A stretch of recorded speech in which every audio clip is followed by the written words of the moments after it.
So you get the honors, Andy? Yeah, when you're ready. I think we're ready. Good evening. Is this on? Can you hear me okay? Yep. Excuse me. Mayor Borowski, Decorah City Council members,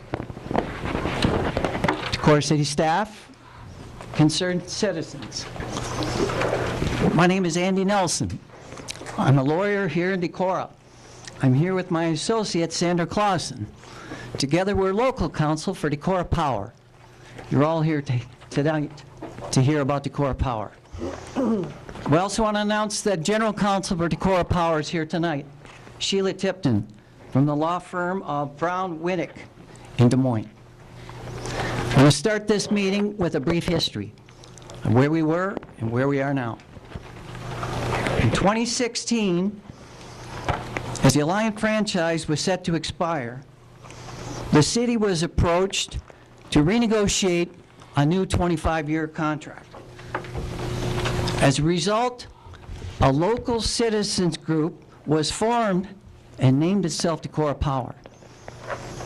That's an Iowa nonprofit corporation formed for the purpose of educating the Decorah community on creating a forward-leaning energy future. So the idea was, what choice do we have, or what's the alternative? Decorah Power came to this city council in March of 2017. We made 3 requests of this council. First, to abstain from entering into a new franchise negotiations with the incumbent utility through December 31, 2017, pending a Decorah Power feasibility study to determine whether a city-owned and operated utility would serve the public interests. That's why we're here tonight. The city granted that request graciously. Second, we requested of the city approve Decorah Power's request for this feasibility study. The city approved that request. Finally, Decorah Power asked the city to appoint a city liaison to work in partnership with Decorah Power through this feasibility study process. And you've done that. You've appointed Steve Lewis in that capacity. So with the support of the Decorah City Council's affirmative action supporting Decorah Power went right to work. Privately raised funds to finance the feasibility study. Diligently sought out the most qualified company to perform that feasibility study. And then selected New Gen Strategies and Solutions to investigate the viability of a locally governed Decorah Municipal Electric Utility. Tonight, we present Dave Burke, representing the New Gen project team, presenting our feasibility study for the establishment of a municipal electric utility. Tonight, we present our vision for a greater Decorah area municipal electric utility. With that, I introduce Dave Burke, who has been for 30 years, had experience providing professional consulting services in the utility industry. Dave Burke. Thank you, Andy.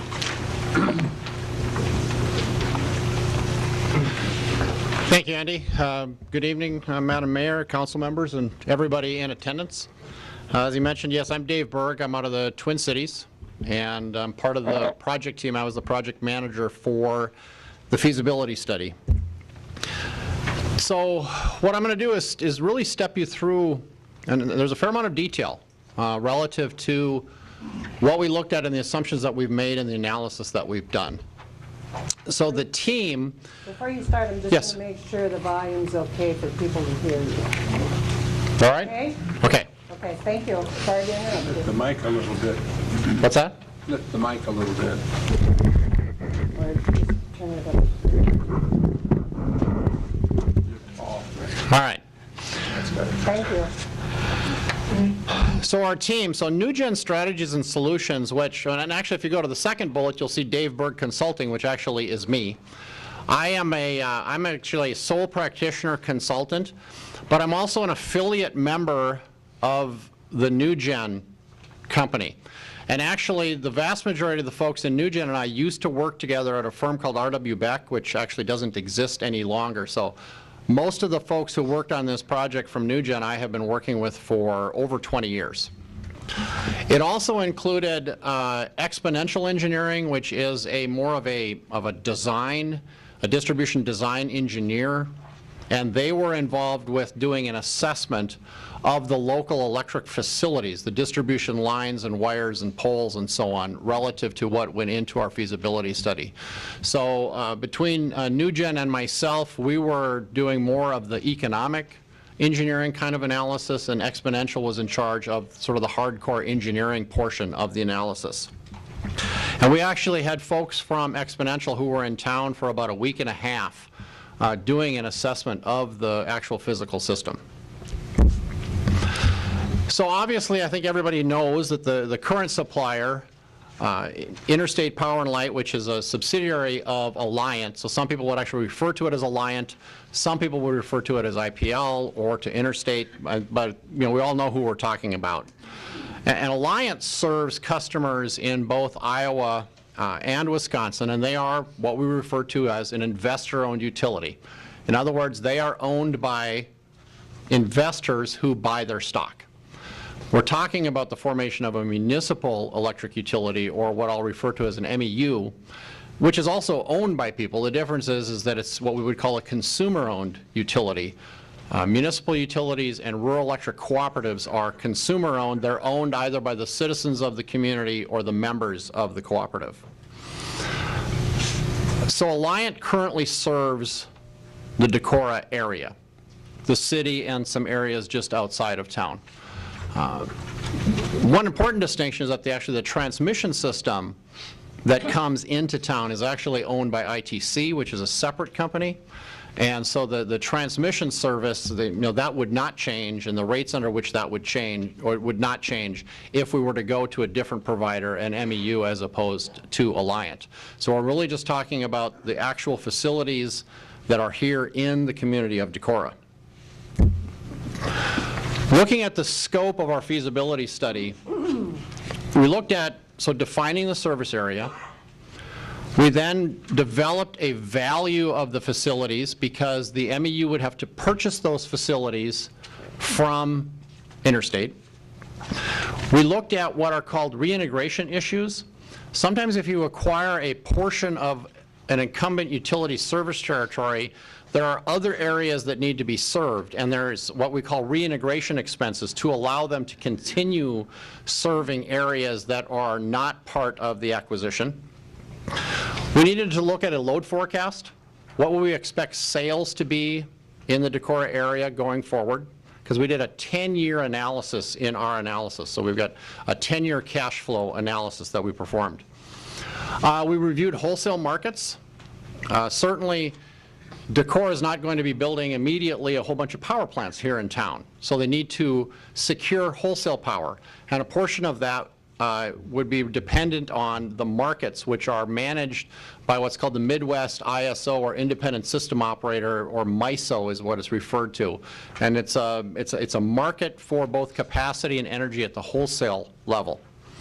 We also looked at then what would the local costs be to operate the local utility.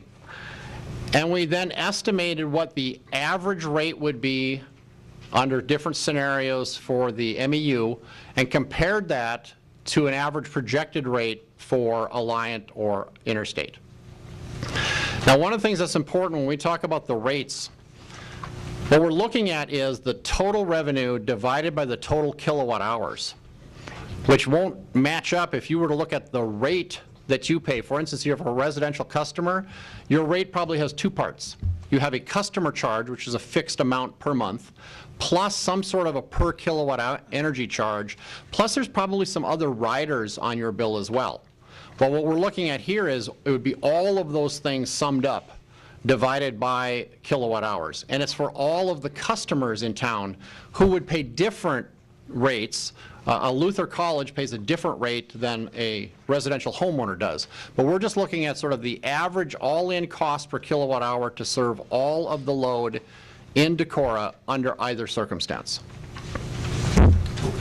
So when we look at the service area, so if you look up at this, those red lines are the distribution lines. They're the poles and the wires. And some of the things that are on there are underground. You know, there's certain services that are underground. There's actually a substation. You can see a box there with an arrow pointing, and many of you probably know the substation. It's not far from here near the river. That's where the transmission comes into town. The substation would be part of the acquisition. That is actually currently owned by Alliant.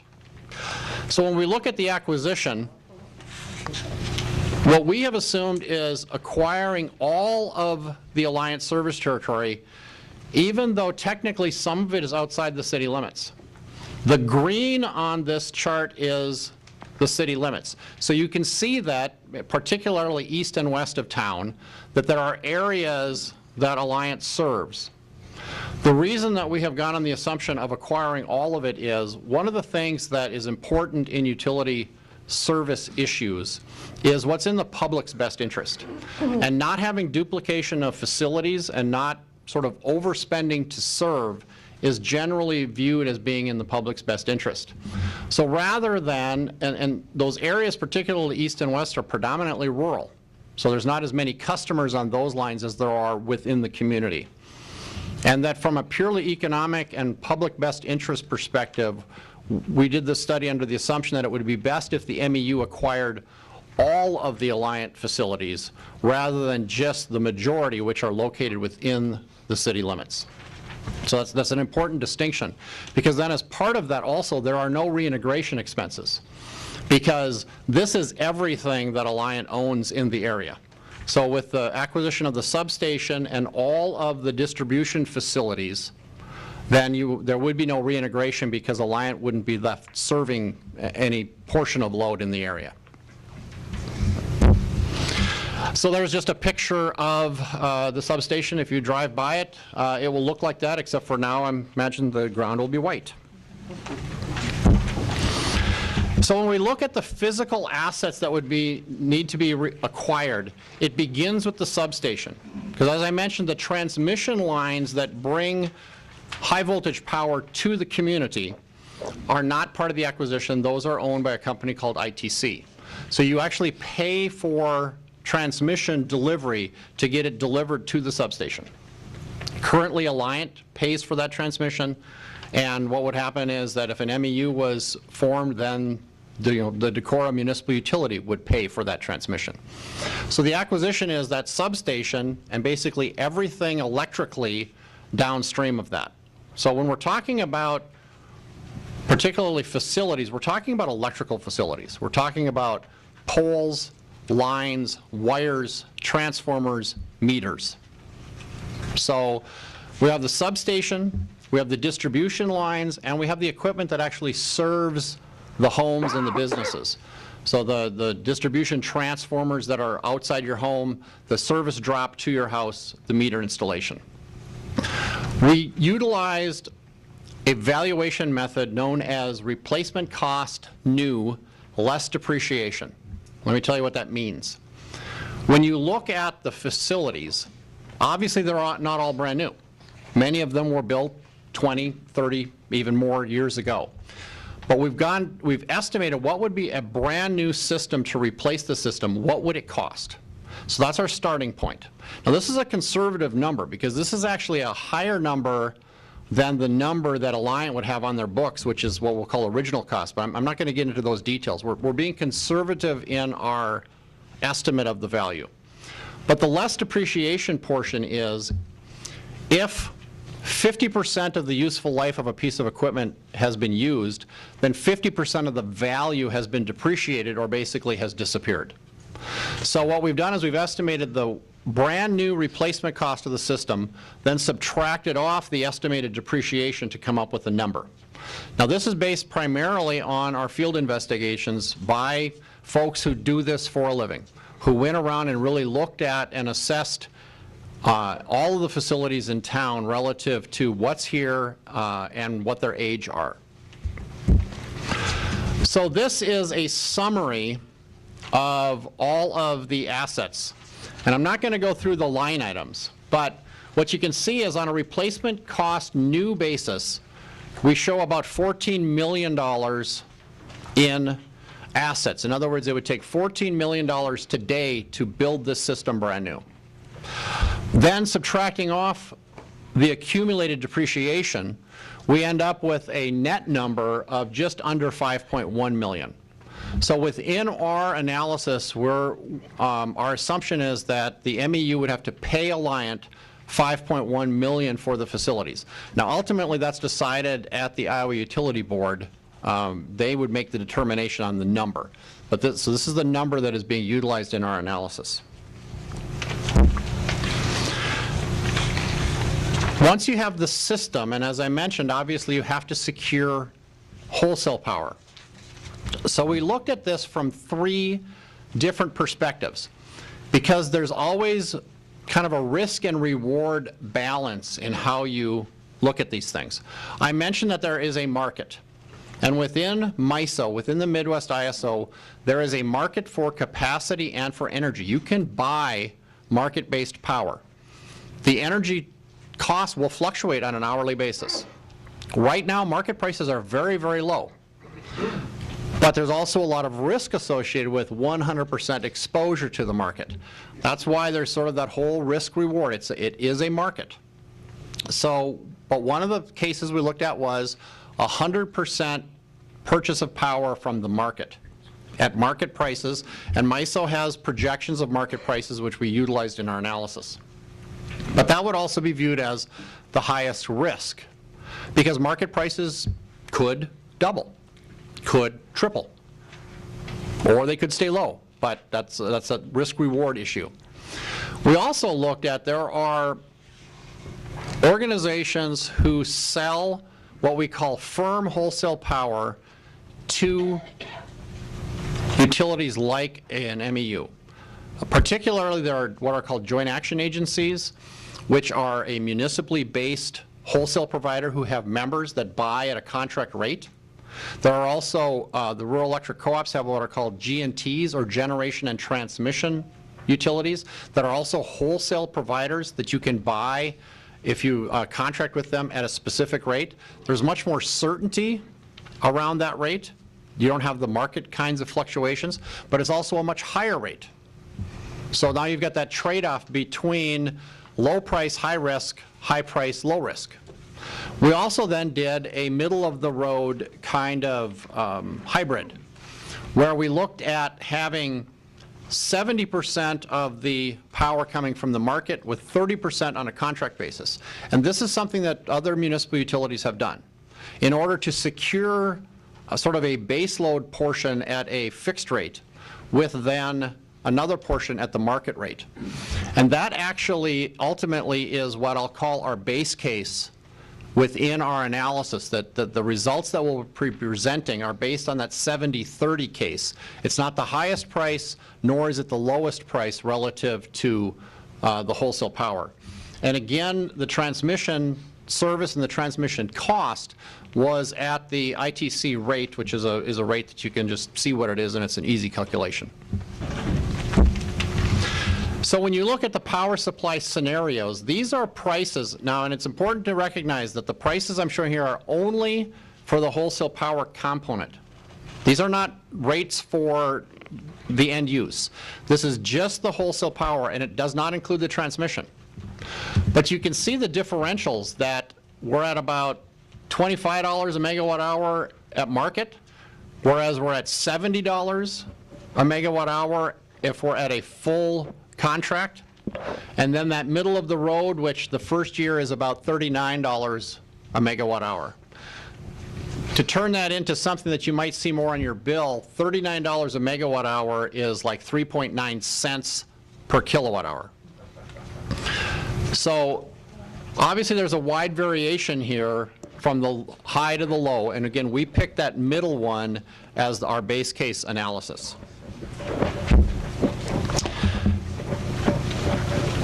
So if an MEU is established, you obviously don't just get to start tomorrow. There are some things that you have to do to prepare for that. So what we've included in our analysis is what we call startup costs. And there are basically two categories. The first is the regulatory process. You'll need to file at the IUB. There will be a case at the IUB. There will be legal fees. There will be consulting fees. There will be regulatory fees that will have to be paid to the state. And so we've estimated, by rounding up, about $1 million of upfront costs associated with getting to the point where you've established a municipal utility.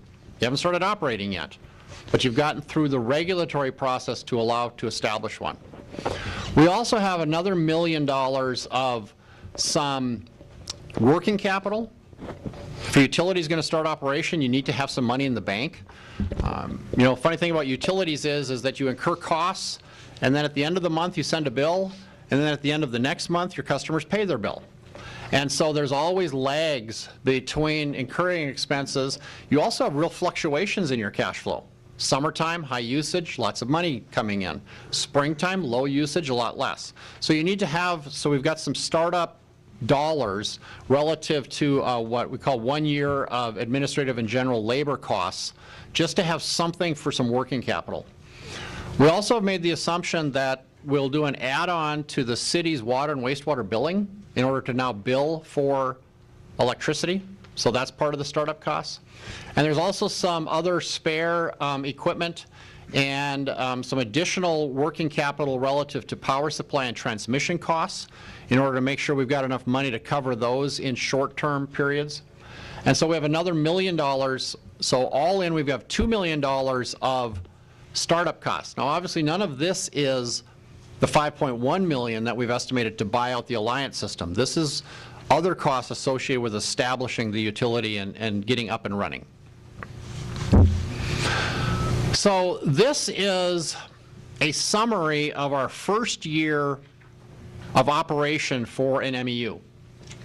So you can see we start off with operating revenues. What's interesting is that operating revenues is actually the answer, because what you're doing is you have a revenue requirement sort of basis that a utility, any utility, the amount of revenue that you collect is driven by your costs. And that's why Alliant goes to the IUB on a rate case. That's why an MEU goes to their utility board or city council to get rates approved. You justify your rates through your costs. So just kind of quickly through, you can see we've got the power supply and the transmission expense, which is about $8.5 million or $7.5 million, which is an awful lot of the $11 million revenue. And that's not unusual. That power supply and delivery to the community is your biggest expense. And that's the case for virtually all, particularly MEUs. We also have local expenses associated with running the distribution system, dealing with customers, customer service, and so on, billing, and administrative and general type expenses. You have to manage the thing. Those estimates are based on our vast experience working with municipal utilities of all kinds of sizes, but in particular looking specifically at other Iowa municipals of a similar size. We also have, you notice there's an O&M fee of $105,000. Decorah doesn't have a distribution crew and doesn't have any experience running a distribution system. So at least initially, what we have assumed is that an MEU would contract with another utility, a rural cooperative, another municipal, who would perform those services for you. They have equipment, they have people. They may need to hire a couple of more people. So the O&M fee, all this represents is a profit margin for whatever entity is going to provide that service. The actual cost of that service is in the distribution, customer, and G&A line item. But what we've got as an assumption is that there would be a 15% adder on the actual operation of the system. Now, Decorah, at some point, when it makes sense would probably have their own crew. But for now, we've just assumed this through our study period under the assumption that you wouldn't establish your own crew until it made sense both operationally and financially. We also have energy efficiency, demand-side management, and including low-income type programs. You know, one of the drivers for a lot of folks here in Decorah is that they would like to see more done in those areas. So what we've assumed is that 5% of revenue, so that $572,000 is 5% of the revenue, would be utilized for those programs right here in Decorah by the MEU. We've also, the first thing after the total operating expenses, we've assumed a 5% transfer to the general fund, which is very common amongst municipal utilities, that a payment in lieu of tax, a pilot, a transfer to the fund, sometimes called other things, but this would be paid right into the general fund. Because the municipal utility, there's no franchise fee, they also don't pay property taxes. But instead, they would make this transfer, we're assuming, of 5% of revenue, another, again, it's $572,000 in this case, into the general fund of the city. We also have an annual expenditure with renewals and replacements. There's total debt service, which is the principal and interest associated with the money that have to be borrowed for both the acquisition as well as the startup expenses. I'll talk about that in a minute. So then when it's all said and done, there is a margin which would usually flow into operating reserves, in this case $268,000, in order to then build up. We have initial operating reserves and the startup costs, but then over time you would continue to build them. So when you look at the total sales we've estimated, which is 126 million kilowatt hours, if you take the revenue for the MEU, it comes in at just over 9 cents a kilowatt hour. And I'll talk about it in a minute, but we've estimated that the IPL rate average in town is just over 13 cents per kilowatt hour currently. So from a financing assumption, we've assumed two different debt issues. One is to acquire the system. And while it was $5.1 million, there are costs associated with issuing debt, so we've actually got $5.5 million total debt size. We've assumed taxable bonds because we're acquiring facilities from a private facility, and it may be that bond counsel would say that tax exempt might not qualify. Tax exempt are a lower cost, but we've been conservative and have gone with a taxable interest rate of 5% for 20 years. We also have that $2 million of startup cost. For that, because that's an MEU cost here, we've assumed tax-exempt debt, which is at 3.5% for 20 years. We've assumed that bond payers would require what's called debt service coverage, which is kind of an indication of your margin, of 1.5 as a minimum, but what we've modeled in order to be conservative is 2.0. So a higher amount of dollars available for debt than what we would anticipate would be required. But again, we wanted to have some conservative numbers in what we did. Relative to a sales forecast, we have assumed there will be no growth in sales. And actually, that is what we're experiencing as an industry. If you look at total sales in the United States over the last 10 years, they're virtually the same as now as they were 10 years ago. The reason is while there can be growth, most of our growth in this country has been countered, if you will, by energy efficiency, by folks who are putting in self-generation, particularly like solar on rooftops and things like that. You know, you think about all the changes that we made relative to lighting. You think about all of the appliances. I mean, how many people have put in a new air conditioner and said, wow, I really noticed a big change in my utility bill because they're so much more efficient than they used to be. So what we've seen as a country is that energy efficiency is basically countering any growth that we have. So we have projected flat sales for the 10-year period. If you look here, you can see that you know, we've got 2,700 and change residential customers, 561 small commercial, 102 large commercial, and Luther College, which is you know, a very special electric load. You'll notice they use 1 million kilowatt hours a year, or a month, excuse me. So, you know, 12 million a year. There'll be, you know, about 8% of the total sales is just for Luther College. So we ran all three of our power supply scenarios. This is the answer, if you will, relative to the average rate for all customers for all kilowatt hours in Decorah. And so you can see that obviously that market, which had the cheapest power supply, also has the cheapest average rate, which starts at 7.3 cents and goes to 9.6. Option 2, which was the highest price wholesale, also is the highest priced at the average retail rate, which starts at 12.4 cents and goes to about 14.8. And then our base case, and that 9.08 cents matches what was in the previous slide where we were looking at the year one cash flow. And then that ultimately grows to 11.4 cents as we go through the 10 years. We looked at Alliant IPL relative to the customers in town currently served by them. We made this estimate for residential and small commercial utilizing their tariffs plus all of the riders that are applicable to the customers here. For most of the large commercial, we actually were able to get real bills from those people, as well as for Luther College. So you can see the average by class. You can see a great variation, where Luther right now is paying just over 8 cents, whereas residential is around 16.5 cents. If you want to test this, if you are actually an Alliant customer, go home, get a bill, look at the total at the bottom, and divide by the number of kilowatt hours on your bill and see what the average is, just to, if you want to do your own sort of legitimate test relative to the numbers that we've got here.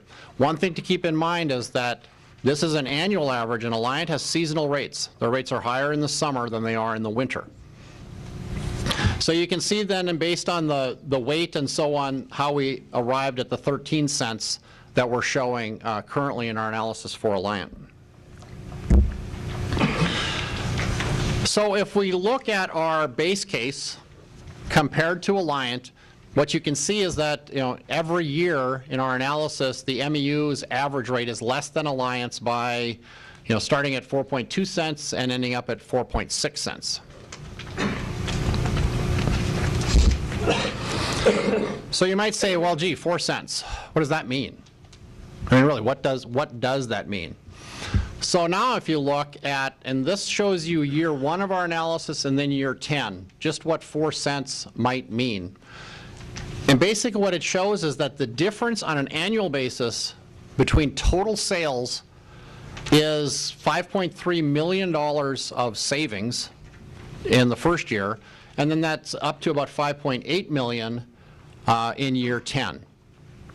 And that there's right now about, over the course of the 10 years, about a 30% differential between the rate that we've calculated for the MEU and the rate that we've calculated based on what we have relative to Alliant. It's 30%, which is a big number. One of the things that you can think about in terms of this, in sort of looking at this, is you might say, well, gee, they've been way too conservative or optimistic maybe in their analysis of the MEU. So you might say, well, what if we're 10% low on the MEU? And what if they say, you've really overstated the Alliant rate really badly? And what if we're overstating that by 10%? There's still a 10% differential, even if we've missed on both ends. And it may look like a lot, and it is a lot, but one of the things that you need to sort of understand is that Alliant really has the highest rates in the state. Somebody has to, right? Now, I mean, there might be some small utility somewhere that I'm unaware of, but in general, in our industry, and I do a lot of work in Iowa, that's just sort of a given. And so it makes the comparison, sort of easier, if you will, to have this kind of a differential. So if you move forward, you always have to move forward with your eyes open. And there are always, in a venture like this, there are always going to be risks, and if there's risks, then many would argue there's also opportunities that are associated with those. So what are some of them? Certainly the power markets. If you're getting 100% or 70% or 50% from the market, there is risk that the market could increase. One of the things they have to keep in mind is that the market affects everybody. Okay, because everybody in the industry is in the market. So everybody has a certain amount of market risk. It varies by utility how much that is, but that risk does exist. The thing is also, right now, the situation is that there's a lot of reward in the market. But I can't make any guarantees on how long, that will last. That's the kind of thing, if I could make an absolute prediction, that's where I'd make my money. Transmission. And the reason I talk about transmission is transmission costs have been a big driver in our industry. We've invested a lot in transmission in this country. What's interesting is, particularly in the Midwest, we've invested a lot in transmission because of renewables. We have made large wind farms in places like northern Iowa, in places like western Minnesota. And I've made the keen observation that the great places for wind don't always have a lot of population, and I think those two might actually be connected somewhat. But what we've had to do is build a lot of transmission in order to bring those resources to load centers like Des Moines, like Minneapolis, like Chicago. Well, we haven't had any load growth. So our sales aren't going up, but our expenses are going up. But the thing about transmission is completely unbundled from everybody else. MISO runs the transmission, people invest in transmission, but everybody in the same area pays the same rate. So anything that happens to transmission and its effect on an MEU would have the same effect on Alliant and everybody else who's connected to the ITC transmission system. Certainly the regulatory approval process is a risk. And actually Sheila is going to comment a little bit at the end, but if you go to the IUB, you might spend some money, you might not win. There's a risk there. Load variations.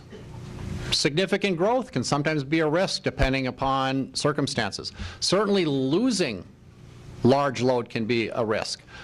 Luther College closes. Now, I seriously doubt that. But there are risks associated with having significant changes because there's a lot of fixed cost. Electric utilities have a lot of fixed cost. That $5.1 million that you would spend to acquire the system doesn't go away if load goes away. Technology in particular is a risk, but also an opportunity. And as I talk to the folks here that I've been dealing with, it's one of the opportunities they're looking for relative to solar, relative to wind, relative to batteries, relative to lots of different things that folks that I've talked to in Decorah want to be more progressive in these areas and take more advantage of those things for the good of Decorah and make those decisions here locally.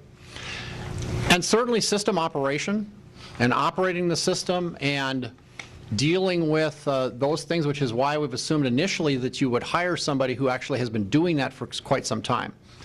Now, one of the risks that people will bring up is, what do you do about an outage? What do you do about an ice storm that takes down half the system? Well, again, every utility runs that risk. Now, you're a small utility with a small crew, but there are mutual aid agreements. All of the municipal utilities in the state of Iowa work within this mutual aid, and they come and they help each other. You've probably seen articles of workers from other utilities going to places like Florida and Puerto Rico and Texas even to help out with restoring power after those events of the hurricanes. And that goes on all the time. And so nobody is sort of expected to handle those sort of severe things. The other thing is a lot of municipal utilities in particular have been very aggressive at putting their systems underground in order to take away the risks associated with particularly ice storms, which can be a significant risk relative to keeping your system up and running. Another problem is transmission. A tornado takes out the transmission line. Well, one of the goals that I've heard referred to at Decorah Power is they would like to add more generation in town.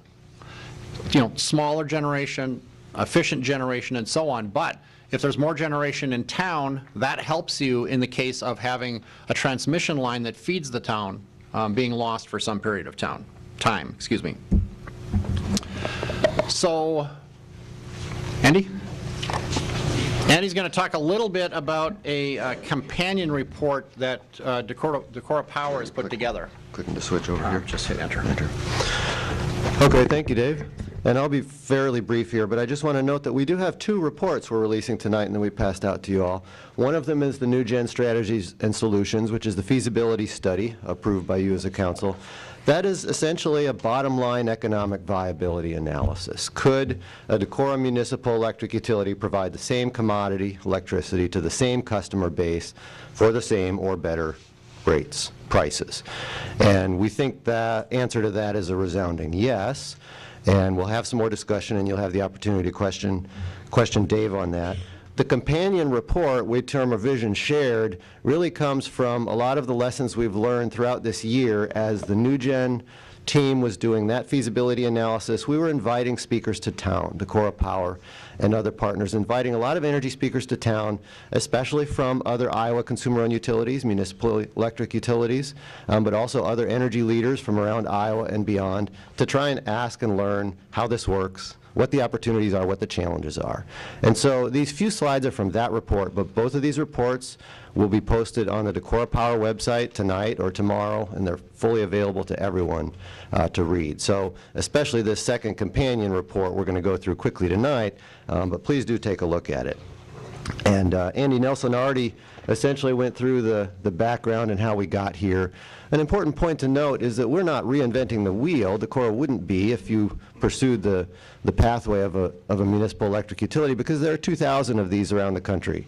And we did have a speaker from the American Public Power Association come to town and talk to us about this. There are 136 of these in Iowa. And we've had the former director of Iowa Association of Municipal Utilities, Bob Howe, working with us on this. So there are a lot of these out there. There haven't been a lot of new creations, certainly in Iowa lately, because most municipal electrics, just like almost all electric utilities, are legacy. Mostly they date to the first half of the 1900s, because that's when the territories were established. Around the country, there are municipal electric utilities that have been established over the last 10 to 20 years, quite a number, and there are some that have sold out to investor-owns. There's a constant churning, according to the American Public Power Association. But we wouldn't be reinventing the wheel here.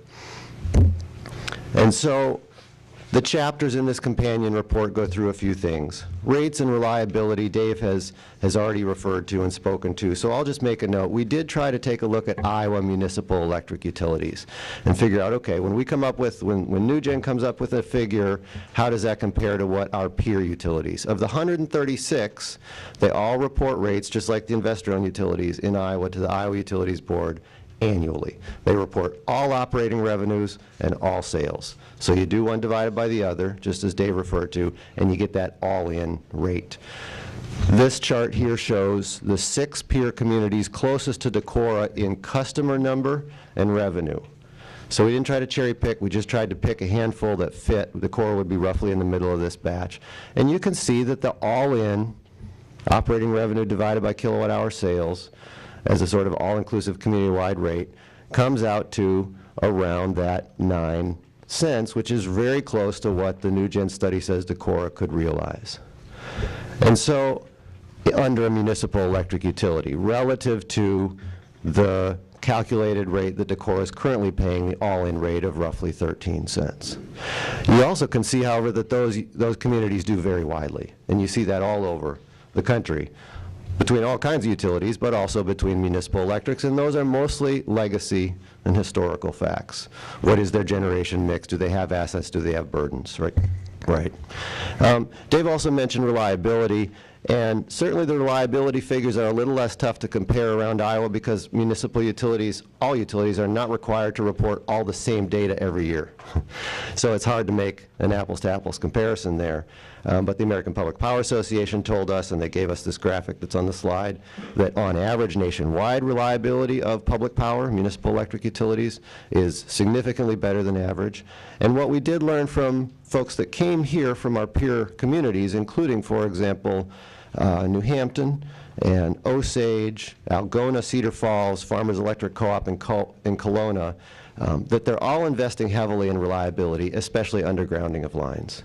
So Algona, for example, told us that they were past 50% undergrounding of their entire distribution system. Other utilities are doing that, plus building generation so they can microgrid, and I'll hit that on the last slide. This next slide represents another chapter in the report on local control and economics. And so, of course, local priorities and local decisions would be how a local municipal electric utility runs. That 4-cent differential in potential rates and potential cost savings that a municipal electric utility could provide that service for, does that mean we'd all be paying 4 cents less? No. That decision would be up to the future Decorah Municipal Electric Utility Board, right?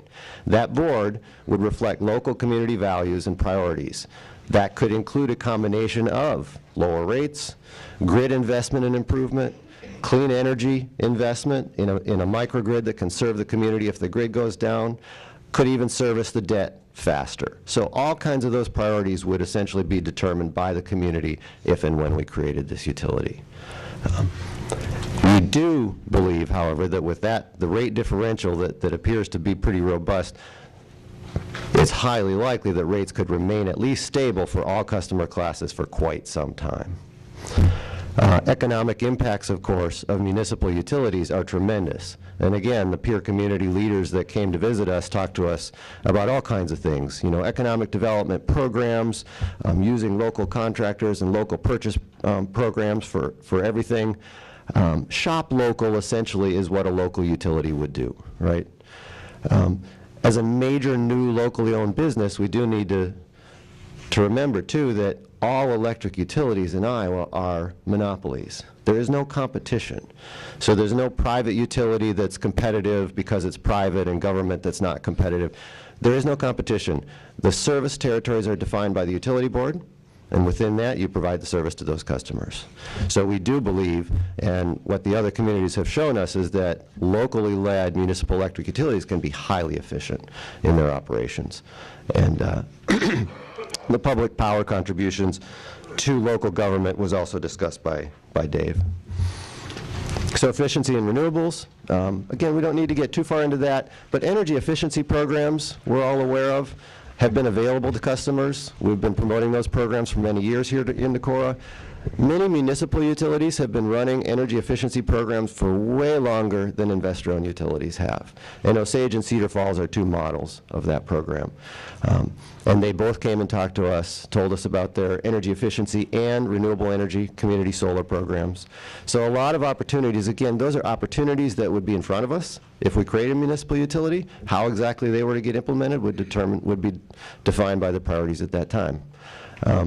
In terms of clean energy, one thing we should note is Decorah, included in the NewGen analysis, was a request for Decorah to start its wholesale energy purchases from the grid at a minimum 30% clean energy level.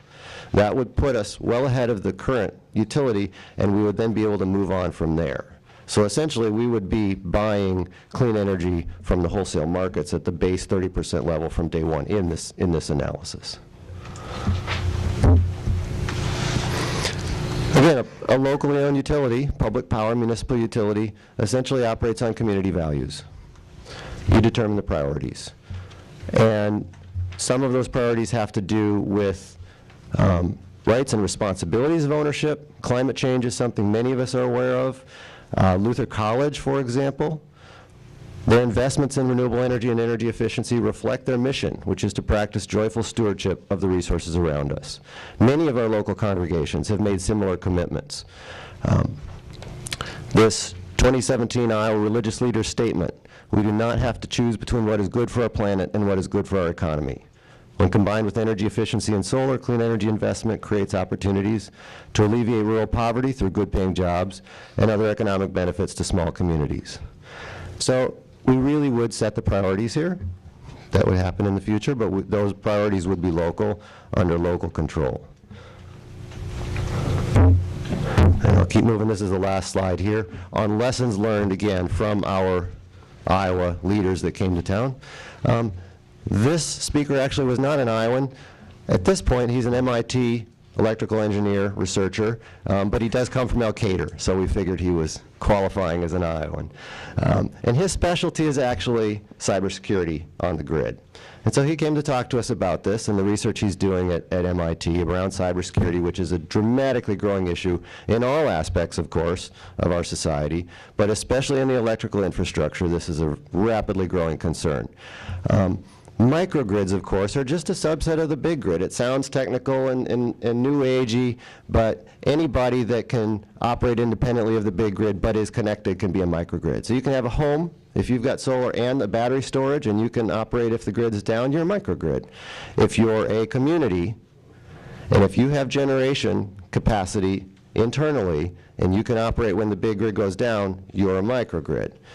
New Hampton, Osage, Farmers Electric Co-op are just 3 examples.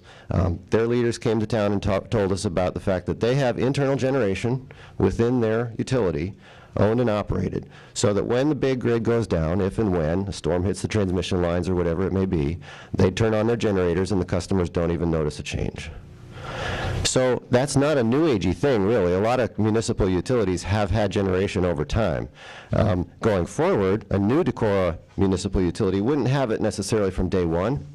Local priorities. If that were a local priority, investing in local reliability, investing in local generation, that could happen. Probably over, 5 to 10 years if that was a top priority. Energy storage is increasingly paired with renewables. So most of the communities that have had that ability to microgrid, to island themselves in the past, do it with diesel generators. Decorah could look at some diesel generators to operate internally. They could also look at renewable energy build-out, which doesn't go, the sun doesn't shine all the time, right? Wind doesn't blow all the time. You pair that with batteries, and there are municipal utilities doing this already right now around the country, and then essentially you can operate when the grid goes down similarly to having your internal diesel generators. Of course, your renewable generation is then also operating all the time. If you're a community with diesel generators, those things sit there and don't operate 99.9% of the time. They're a backup. And cybersecurity then, of course, you're never immune from it, and we're not trying to say that here, but what Matthew Bacchus told us was essentially like a microgrid. If you have a digital perimeter defined, a municipal utility would theoretically be able to isolate itself physically and reduce network exposure significantly. Again, that would be down the road, but if that was a local priority for Decorah, given the apparent cost savings, we could make some pretty serious strides in that direction, we believe. Now, I'm not going to spend a lot of time on next steps because Sheila Tipton is going to dig more into this and be able to answer all your questions as we terminate. But basically, we're all aware, I think, that the next step would be a community vote. If the community vote were a yes, the city would develop an application to the Iowa Utilities Board. The Iowa Utilities Board would make the final decision on territory. If they said yes, they would say, here's your territory. They could approve what we were applying for or change it. They would set the acquisition value, so what Decorah would have to pay for those assets. They would essentially make the final decisions on that. Now, an IUB ruling could be appealed into the courts. There's no predicting that. It has to be factored in. And meanwhile, and again, Sheila can talk to this more and answer your questions, the franchise agreement can wait. As Alliant has already said, the lights wouldn't go off. Franchise agreement expires, the service continues as normal. And other communities have been in that situation before. So I'm going to turn this right back to Dave for their conclusions, and then Sheila can come up.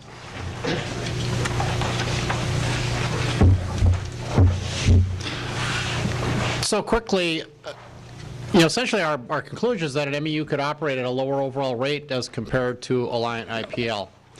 I would like to point out that when you look through our report, we have attempted to be as transparent as possible, that all of our assumptions are very clearly defined in the report.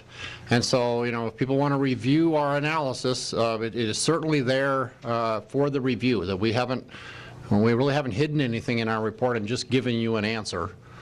We have laid out our assumptions, we hope very clear for everybody who might want to see that. And certainly the IUB application will require some further analysis. There will be some refinement of the analysis. When we get into the IUB application, we would, presume that we would get some specific data from Alliant and not have to just rely on the things that we, put together based on our review. So, Sheila?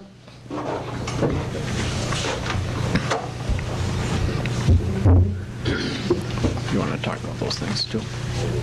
Apparently, I'm the man with all the answers tonight.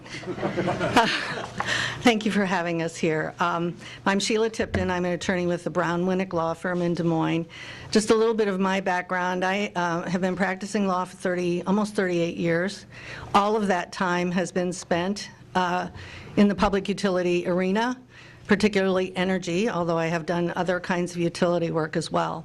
Over the years, I've represented primarily the investor-owned utilities, Mid-American and occasionally IPL.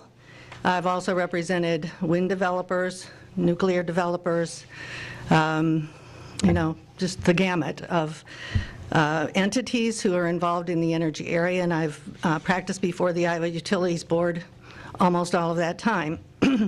There was a 2-year hiatus where I actually was a member of the Iowa Utilities Board from 2013 to 2015, so I understand how that operates. Just a little background here. I became involved with Decorah Power shortly after I left the IUB, when Decorah Power when a group of citizens in Decorah wanted to build a solar facility and conduct virtual net metering so that the facility could be not directly net metered to IPL, but IPL would give credit to the owners of that facility on their bills for the power that they produced. That did not happen, and I think it was at that point that the group of citizens that were involved decided to form Decorah Power and look into the process of municipalization. You're aware that this effort is long-standing. Decorah Power has been working on this for about 16 months, and the council has been involved a couple of times. First to delay negotiations for the franchise agreement with IPL, and also to ask IPL to provide some information about its system in Decorah so that the feasibility study that was being conducted by Decorah Power could rely on IPL-specific information. IPL decided not to be forthcoming with that information for a couple of reasons. One, much of it they felt was confidential, and some of it they thought was sensitive from a security perspective. We felt that not much of it was sensitive from a security perspective, and any confidential information could have been dealt with by an NDA or non-disclosure agreement, because this was a group of private citizens, not the city council asking for the information. But be that as it may, that information was not forthcoming, and so Decorah Power hired NextGen and Dave Burke to conduct a feasibility study. I have to tell you that I am intimately familiar with the 2008 Iowa Utilities Board decision that everyone's been discussing. I was involved in that case. I did not represent the municipalities. I represented the utility in question. So I'm very intimately familiar with the shortcomings of the feasibility study that was conducted in that case and the Iowa Utility Board's criticism of that feasibility study.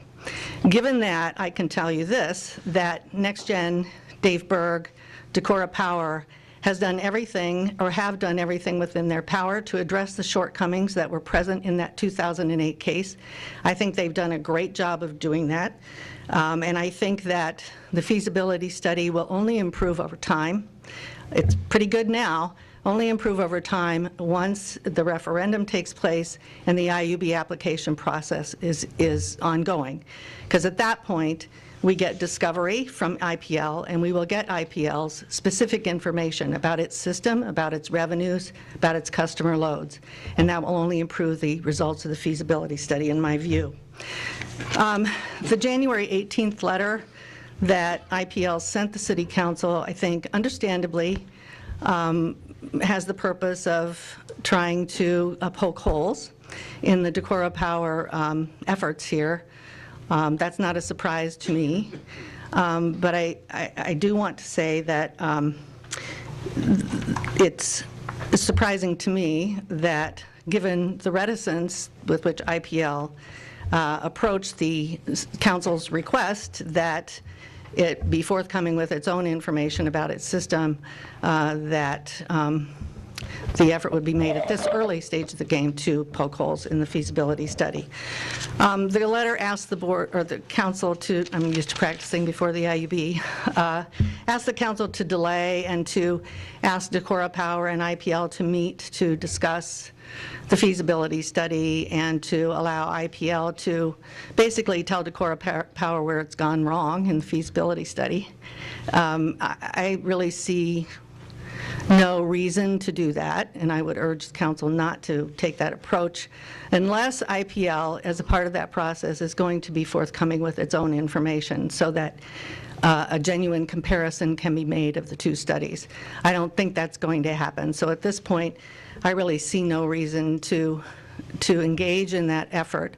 I think it's just going to result in more expense to Decorah Power, more delay, and I think my own view is that we should just get on with it, and I would encourage the City Council, when the question comes before the Council, to call for the referendum and then go for the IUB process. Now, I can go into a little bit about the IUB process if you'd like to know about that. What's involved there is that an application for municipalization would need to be filed with the IUB. If IPL was not able or was not willing to voluntarily sell the system to Decorah, then the IUB would set the matter for hearing. That hearing doesn't occur immediately. There's a lot of discovery that goes on, data requests, which are like interrogatories in a civil litigation. Depositions take place. Testimony will be pre-filed in written form, and by both sides, and then an opportunity for rebuttal, and then the IUB will hold a hearing, a public hearing. IPL will put on its witnesses, Decorah Power will put on its witnesses. There may be, citizen groups that want to intervene and put on their witnesses, but eventually there will be a hearing before the IUB. The IUB will determine what value the assets have that would need to be acquired by Decorah. They would look at what the net present value is. If it's positive, that's a positive thing from the IUB's perspective. And then they would determine, given that net present value of the assets and other considerations, whether it would be in the public interest for Decorah to acquire the assets of IPL and start its own municipal utility. Having seen a couple of these cases at the IUB, I can tell you that this is not the cases that were presented previously, and it won't be the cases that were presented previously to the IUB. Not only is the feasibility study very well done, and will only get better as time passes, but Decorah, as you know, is a very progressive city in terms of its view about renewable energy, energy efficiency, and operating those systems for the public good. I think you can be very proud of what Decorah is and what it wants to become. Those factors were not present in the previous cases that were brought to the board. Those cases were primarily based on a position that our rates will be lower if we municipalize. While we do have that analysis in this case, we have more in terms of public interest factors for the IUB to consider, and I think that the IUB will take those very seriously. This state is, as you know, dedicated to renewable energy, to energy efficiency. I mean, the state has made its name on wind energy. It's about to make its name probably on solar. And for Decorah to be taking the lead in both of those efforts, I think will be impressive to the IUB, and I think they will take it very seriously. So that's the background of the IUB. As I say, I see no reason to really delay further and have discussions about this unless we're going to get specific information from IPL. So I would encourage you to call the question and go for the referendum. Thank you. I'd be happy to answer any questions you have. I had one, Sheila. You mentioned at the IU Utility Board, you then referenced Decorah Power. But at that point, it would actually be Decorah, wouldn't it? Yes, it would be Decorah. The city of Decorah would file the application. Yeah. And it would be based on the feasibility study and other information that comes, yes. And ultimately, the utility would be Decorah Municipal Utility. Right. Go ahead.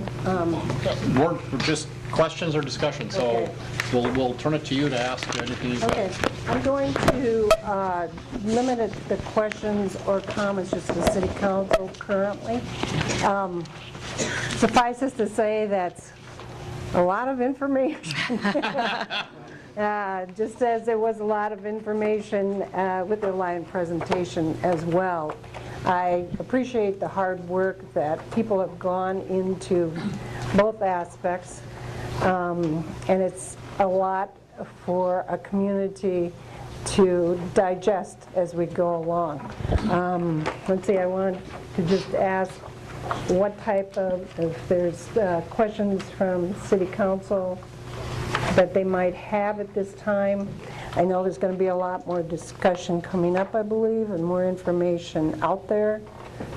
But Yes, and actually, I will be back. You mentioned at the outset tonight about 2 more meetings, Monday Yes. night and Tuesday morning, and I will be Yes. back for both of those next week. that's Will there be any public opportunity to ask the question? right at this time. I will leave that up to the council to decide, since there will be a lot of discussion coming up. Well, I They feel will- I have a couple pertinent questions. Okay, I would okay. like to ask of the consultant. Okay, let us discuss this way first, and then we can see which way to go with that. Thank you, Herb. Very good. Yeah. Alliant gave us a timeline. What would be did I not see it in here, or was there not a timeline as far as what you could expect? I know pending litigation can take time, but any ideas? At the IUB, I would think that the matter would be concluded within a year to 16 months. And it would be at that time that the municipal electric utility would then be in control and running? Well, the IUB would decide, is it in the public interest to create the municipal utility? Assuming they did that, then the issue is, does the case get appealed? And if it gets appealed, let's assume the IUB ruled in your favor and IPL appeals, then the issue is it appropriate to get a stay? And then the court would have to determine what the likelihood of success on the merits of that appeal is, and whether the public interest would be adversely impacted by the issuance of the stay or the failure to issuance a stay. I would think that if it's appealed, that a stay would be likely, because the courts wouldn't want you to go ahead and set up a utility, and then, if the case were reversed, then you have to undo all of that. So it makes sense to me that a stay might be granted. But you never know with courts. And you talked about the IUB would set the value. Is that after they decide who runs? There's no point in setting a value if they don't rule that Decorah could take it over. Is that right? Well, they will set the value first. They'll look at what the Okay. value of the assets is, and then, in addition to that, they will determine, given that value, is the public interest served by allowing Decorah to create the municipal utility? So they look at, what you're going to have to pay for the assets, but also what other factors go into your desire to have your own municipal utility. And one of the reasons that that's important is because the value Right. helps drive the cost, Yeah. which drives the financial analysis, which is part of what the IUB looks at. So with the referendum, would the IUB discovery take place before we brought it to a referendum? No. Because- No. No, the case has to be filed before there's discovery, and there's no provision for having discovery ahead of filing the case, because the IUB really doesn't have jurisdiction until there's a referendum, until the case is filed. So we would have to decide if we wanted to do it, and then decide to take an application to the IUB. Yes. What happens if, Right. If the referendum was what positive. would happen, let's say the referendum was positive in favor of going and making this application, but then through the discovery process, substantially changed the feasibility study numbers that we were looking at, where it looked more financially uncertain or not. Can you withdraw your application, or what happens at that point generally? Yes, if things change drastically during the discovery process, and we became aware that the feasibility study turned upside down, basically. Decorah always has the option of withdrawing the application at the IUB and saying, we're not going to do this. For that process, would the city be paying a fee for going to that process? And if we didn't go, if it failed, we still would have to pay a fee to go before the IUB? There's no fee at the IUB. I mean, obviously, you're going to incur expert fees and legal fees, but there is no fee to file at the IUB. What type of numbers for the referendum would the IUB be looking for as far as a strong, I mean, obviously a simple majority would be enough, but what numbers are they probably looking for, you guys? Where does it impact? You know, I don't, a simple majority is enough to go. I think they would want to see that there was, you know, substantial support for it. If there's a petition filed asking for the referendum, I think they'll look at that. I mean, they'll look at what education has been done ahead of time, what information was out there, and that sort of thing. But, you know, in terms of giving you a number, I'm not sure they're going to second guess, really. They looked at that a little bit in the 2008 case, but it wasn't determinative of the overall result. The overall result in that case really was the net present value, which was negative for 4 of the 5 But cities. obviously like 70% is less strong. Sure. 51. If we could get 100%, that'd be great. Make my job really easy. Kirk, anything? Well, I find it interesting that Iowa has so many municipal utilities, over 130 of them. Why is that, and are there any of them that sort of sell out, or are they all successful?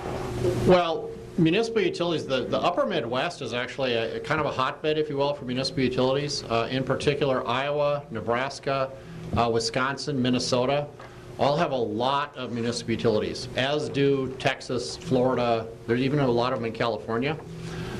The why that is, I think to a certain extent in the Midwest, what probably was part of the driver, because a lot of these have existed for well over 100 years. And part of the problem is that they were little itty-bitty places in the middle of nowhere, and if they wanted to have electricity, they had to do it themselves. And I think that you would find that in a lot of the history of why these exist. You know, some nationally, a few, you know, municipal utilities have been formed, a few have sold out, but there's over 2,000 in the country, and you're talking about a handful of changes one way or the other. But municipal utilities are very popular. I mean, the biggest one in the country, Los Angeles, believe it or not. Los Angeles Department of Water and Power is a municipal utility. There are also some with as few as 20 customers. So it's sort of the broad range, if you will, of service territory and size. But many municipal utilities have existed much longer than the investor-owned have.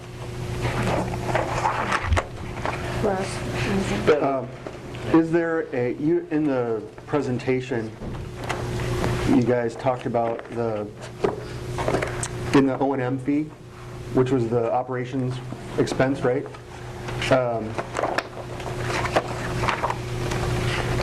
You said that the maintenance and operations would be outsourced to another utility that already has the experience and the equipment and whatnot. Correct. Is there someone like that already? Or is it a hypothetical? Well, let me say it's somewhere in between, okay? It's not particularly unusual. I know lots of smaller utilities who have a larger utility that does their operation. There are several options locally. I have had conversations with people who they've not asked me to divulge their names at this point, but there are folks who are interested. So it's not a theoretical. Okay. And it's not something unusual in the industry. And the 105, the number that you put against it is based on precedence of some sort? Well, and remember now, the 105 is not the cost to operate. That is the added fee to the operator. It is essentially profit for the company that would be doing that. The actual operating expenses are in the line item before that. Right, the 105 is insurance, basically, for down maintenance. No, the 105 is the, is profit to the other entity that's operating your system. It's basically, It's their add-on fee. You pay the expenses of their people and the equipment, which is in the actual expenses, and then you have to give them something in additional to make it worth their while. Okay, Okay? thank you. Yes. That's it. In terms of the utility board in conversations, we heard comments about, I think from Andy too, about the opportunities of having a municipal utility provides for local decision-making, local control, local jobs, local business. Does the IUB consider that as for the public good, that aspect of it, or is that beyond their scope of considerations?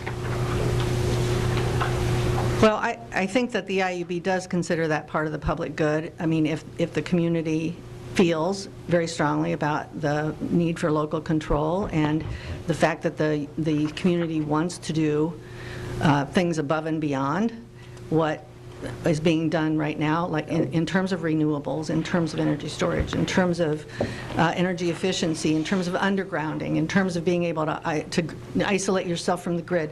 Those are all things that they'll consider. And I think they will consider those, I think they will look at those very strongly in your case. Thank you. it seems to me one of the big risks would be the initial investment in the infrastructure related to this, which I can't remember what number you had in there, but 5.1 million? 5.1 million. From, when you say risk, from what perspective? I'm Well, trying to I mean, understand what you mean. that's a large, it's a large investment where if things don't go well, we've just paid a lot of money for something that maybe isn't as useful or doesn't give us the results that we want. Anyway, it's a big portion of this. I'm assuming IPL's estimate would be much different than potentially what this feasibility study is, and you've alluded that the IUB is the one that actually determines what that amount is. Could you just elaborate on how they might come up with that figure? Well, what's going to happen is we will present Decorah's estimate of the value of those assets. IPL will present its estimates of those of the value of those assets, and then we will each comment on the other's estimates, and the board will take a look at whose evidence on each particular item they feel is the best evidence of what that value might be. And then at the end, they total what they've determined to be those numbers, and then they'll look at whether that's a positive value or a negative value. So it's basically their judgment about the relative strength of each of those estimates and the individual components of those estimates. And so with Alliant in the process, or potentially in the process of installing these smart meters, which will have a big impact to, I'm guessing, the value of the system. I mean, we had sent a letter, voted to send a letter requesting the delay of that. Say they go forward, does that have any impact, or how would that play out with the IUB? Talk about it from the engineering perspective. Certainly that can have an impact. You know, and there's various ways that might be handled. One of the things is that if Alliant is installing some kind of a meter here, they're probably installing the same meters elsewhere. And so at some point, if you were to acquire the service territory, it would be one option, if it was approved, would be that you could just replace them and give them back to Alliant, which they could then utilize them at somebody else's house in their much larger service territory. There's always the possibility that they are compatible with a system that you would be having here, and you could just acquire them and use them. But certainly that could potentially change it. I know that the city has asked Alliant to maybe slow down on that effort here in Decorah. What they may or may not do with that request, I can't say for sure. Thank you. Sandy? If I could just add, as this process moves forward, if it moves forward, I think we will be taking a pretty serious look at whether, in fact, those meters, the new meters, would be compatible with a system that the Decorah Municipal Utility might do. If we find, on a going forward basis, that that would not be compatible, then I think we ask again, stop doing it. And if IPL refuses, my position on that as a lawyer representing the city would be, we shouldn't have to pay for those. We told them that, we asked them not to continue with it. It's not going to be compatible with our system. Why should we have to pay for equipment that we've asked them not to put in until this is resolved? We'll see what the IUB would do with that, but that seems to make sense to me. Okay, thank you. Randy? I don't have any questions at this time, but I would like time to go through this and digest it, and then get it back into the utility committee and formulate questions and bring these folks back to answer them. Okay. Sure. I have a question in terms of the costs as you were looking at infrastructure. One of the things is that Alliant owns land in Decorah and pays property tax on that. Did you factor in the purchase of that land in the startup costs? Well, the only land we have in is basically the land where the substation is sitting, and there's also a warehouse near there, and that is the only thing that we've got in our acquisition currently. In this? Yes. Okay. Thank you. Okay. I'd like you to raise your hand if you have a question, because I want to see how many questions are out there, and then I'm going to be respectful of time as to how long to continue. So can you raise your hand if you have a question? Okay, that's two. Then I'm going to entertain a public question, knowing that we, just to keep it as brief as possible. I think, Herb, you want to... And please state your name and address for the record. My name is Herb Hageman. I live at 300 Pleasant Hill Drive. I have 35 years of experience with a utility, but I am here simply representing myself. As I listened to the presentation, and it was very good, a couple things I noticed. One was there was really no talk about what the applicable rate would be, whether net metering was going to stay in there or stay out.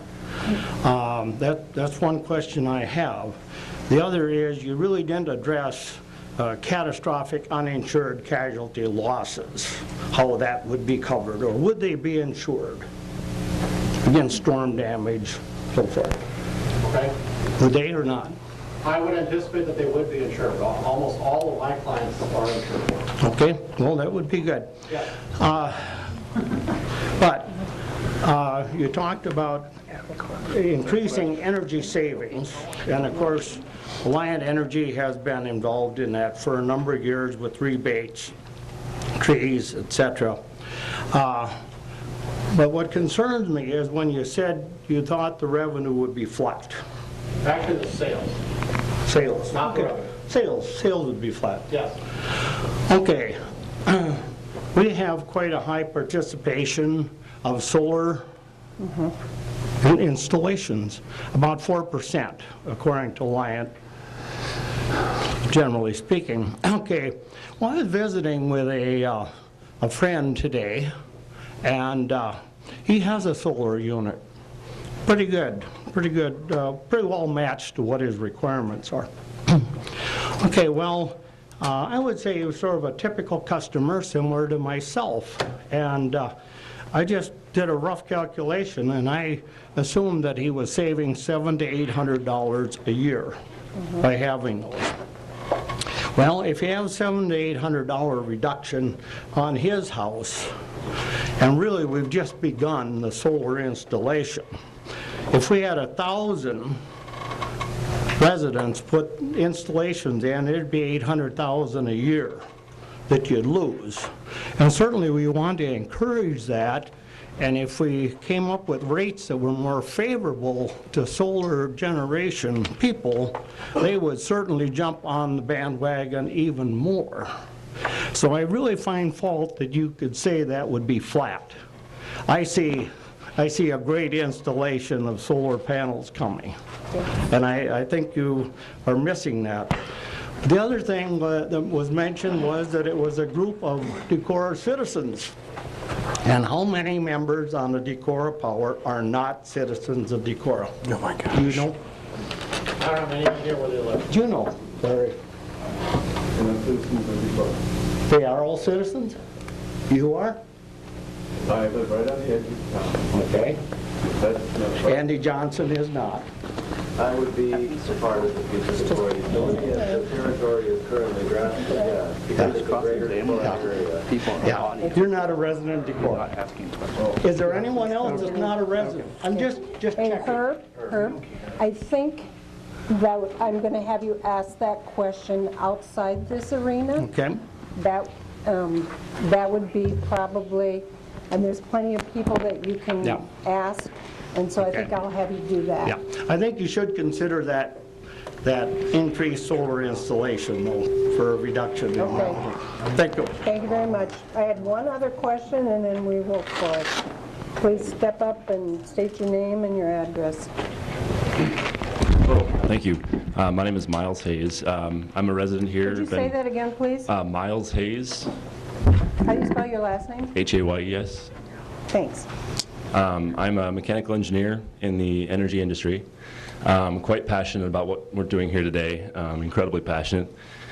I just wanted to voice a couple things, kind of to reflect Herb's statement, but with regards to the flat sales comment that you made, I think one thing that isn't necessarily commonly understood, the technology that's coming is coming quickly, and it's going to sweep the nation.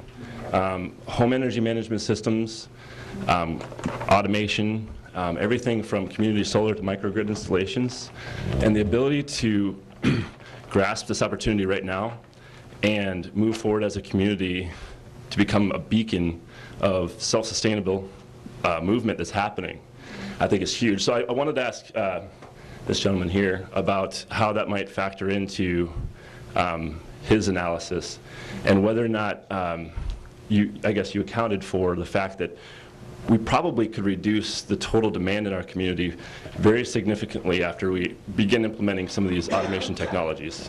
Does that make sense? Yeah. So was that factored in? Because I think you're looking at some of the trajectories, and I don't think they're accurate, because I think that we're going to see huge advancements as we begin to have homes with home batteries, we begin to have more automated homes and smart metering and demand response technology, and I just, that's going to cut our energy use down significantly before we begin implementing solar, and then we can invest as a community in a locally owned solar installation. We won't need them on our roofs. We'll have more electric cars in 8 to 10 years. So I'll let you answer and I'll go sit down. Thanks. Okay. Thank you. Maybe to several of the comments that were made. One with regard to the net metering issue. Certainly net metering is an issue.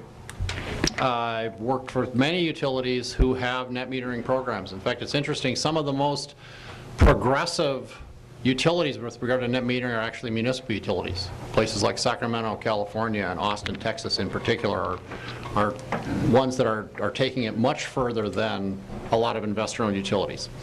So I would say that your 1,000 rooftop solar is a overly optimistic endpoint, that certainly nobody has seen that kind of penetration. I would also suggest that I think in our analysis, if you have a calculator, you could reduce sales by 10% and see the impact. If you wanted to see how that might work, I would just ask that you also reduce wholesale power costs associated with those sales. That a municipal utility here can be more progressive with regards to net metering, with regards to the technology that the young man mentioned there.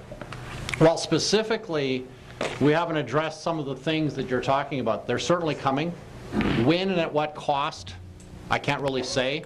One of the important things relative to this decision is first making this comparison almost on a bit of a status quo, if you will, between an MEU and the current provider.